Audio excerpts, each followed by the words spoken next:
हरियाणा की ऊर्जा परिवहन एवं श्रम मंत्री अनिल विज ने पाकिस्तान के खिलाफ भारत द्वारा की जा रही कार्रवाई को लेकर कांग्रेस व अन्य दलों द्वारा कटाक्ष करने वालों पर कड़ी प्रतिक्रिया देते हुए कहा कि ये देश के गद्दार हैं और ये कर नहीं रहे बल्कि इनसे करवाया जा रहा है।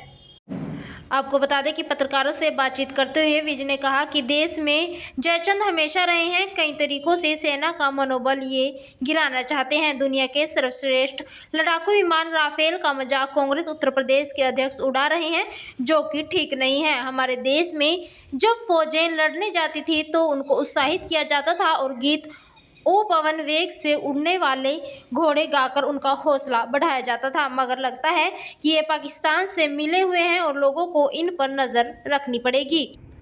ये देश के गद्दार हैं और ये कर नहीं रहे हैं, इसे करवाया जा रहा है।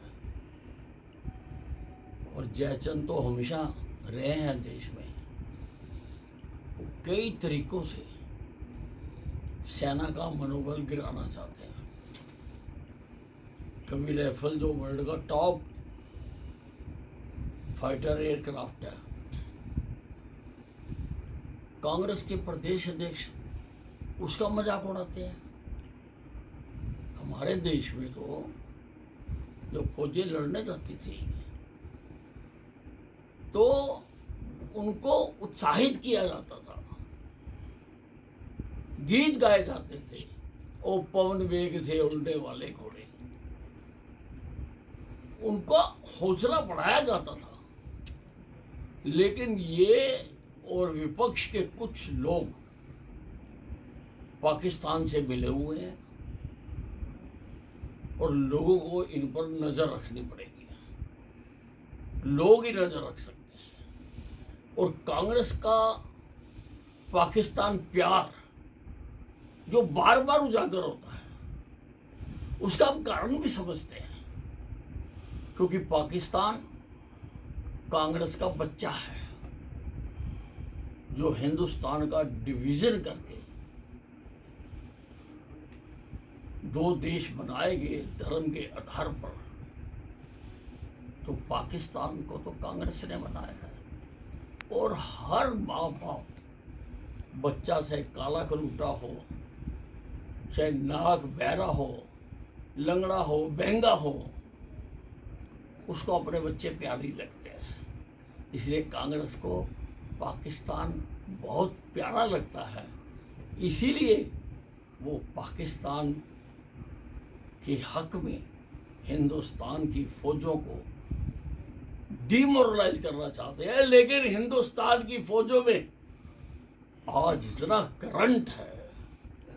आदरणीय प्रधानमंत्री नरेंद्र मोदी जी और गृह मंत्री अमित शाह जी, डिफेंस मिनिस्टर राजनाथ सिंह जी की जो आवाज है, जो वो दावा कर रहे हैं, वो फौजियों में करंट बनकर तोड़ रहा है। और फौजी इंतजार में हैं कि कब मौका मिले और हम पाकिस्तान के छक्के छुड़ा दें। लेकिन वही कैबिनेट मंत्री अनिल विज ने देश से आह्वान करते हुए कहा कि हिंदुस्तान की जनता केवल अपनी सेनाओं के साथ खड़ी हो और उनका हौसला बढ़ाए तथा नकारात्मकता फैलाने वालों का ऐसा बुरा हाल करे कि एक भी आवाज़ सेना के खिलाफ नहीं आनी चाहिए। वहीं पाकिस्तान से तनाव के बीच केंद्र सरकार द्वारा देश के सभी राज्यों में 7 मई को मॉक ड्रिल कराने के आदेश पर कैबिनेट मंत्री अनिल विज ने कहा कि हमने पहले भी लड़ाइयाँ देखी हैं। सन 1965 और 1971 भारत पाक युद्ध में ब्लैकआउट होते थे और सभी सुरक्षित स्थानों पर चले जाते थे। यदि हम हमला करने जा रहे हैं तो पाकिस्तान में भी ब्लैकआउट हो रहे हैं। हमारी सिविल डिफेंस होती है जो ऐसी परिस्थिति में वो देश के अंदर कार्य करती है, जिसे एक्टिवेट करना जरूरी है और इसलिए मॉक ड्रिल करवाई जा रही है। देखिए, हमने तो पहले भी दोनों लड़ाइयाँ देखी हैं, 65 भी देखा है, 71 भी देखा है। और उस वक्त ब्लैकआउट होते थे और सब लोग अपने अपने सेफ स्थानों पर चले जाते थे। तो अगर हम अटैक करने जा रहे हैं, पाकिस्तान में भी हो रहे हैं ब्लैकआउट, तो हम जो सिविल डिफेंस का अपनी हमारी एक होती है जो उस वक्त देश के अंदर काम करती है और सारे महत्वपूर्ण चीज़ों को देखती है, तो उसको एक्टिवेट करना बहुत जरूरी है। इसीलिए मॉक ड्रिल कराई जा रही है। अनिल विज ने पंजाब सरकार द्वारा विधानसभा के विशेष सत्र में SYL का पानी हरियाणा को नहीं देने के निर्णय पर कड़ी प्रतिक्रिया देते हुए कहा कि पंजाब के नेताओं को शर्म आनी चाहिए, जो ऐसे समय में जब देश युद्ध के लिए आगे बढ़ रहा है, एकता दिखाने के बजाय इस प्रकार के मुद्दे उठा रहे हैं। उन्होंने कहा कि देश के हित को सर्वोपरि मानते हुए मुख्यमंत्री भगवंत मान को इस मसले को खत्म करना चाहिए। देखिए, पंजाब के नेताओं को शर्म आनी चाहिए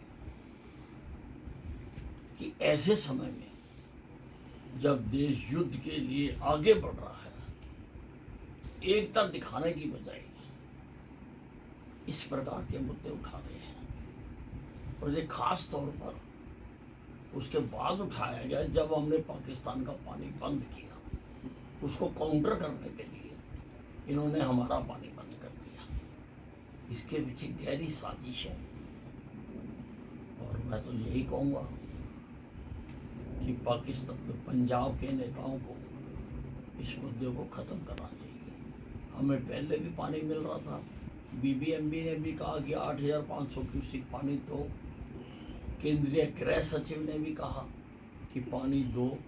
तो इनको इस वक्त आपस की लड़ाई नहीं करनी चाहिए, नहीं तो आपस की लड़ाई का अंजाम बहुत बुरा होगा और ये देश की सेनाओं पर भी फिर पड़ सकता है। इसलिए देश के हित को सर्वोपरि मानते हुए मान साहब को ये जो पानी की लड़ाई है, इसको ख़त्म कर देना चाहिए। महबूबा मुफ्ती ने कहा है कि आर्मी को अब पकड़ धकड़ बंद कर देनी चाहिए, अब यहाँ शांति। देखिए, आर्मी को क्या करना चाहिए, ये उसको करने देना चाहिए। प्रधानमंत्री जी ने जब कह दिया कि आर्मी खुद डिसाइड करे, फिर ABCD नेता क्या है?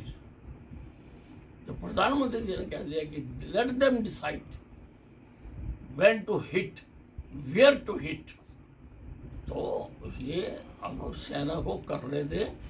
केवल हिंदुस्तान की जनता के पास एक ही काम है कि वो अपनी सेनाओं के साथ खड़े हों, उनका हौसला बढ़ाए और उनको डीमोरलाइज करने वालों का ऐसा बुरा हाल करें कि एक भी आवाज हिंदुस्तान से सेना के खिलाफ नहीं आनी चाहिए।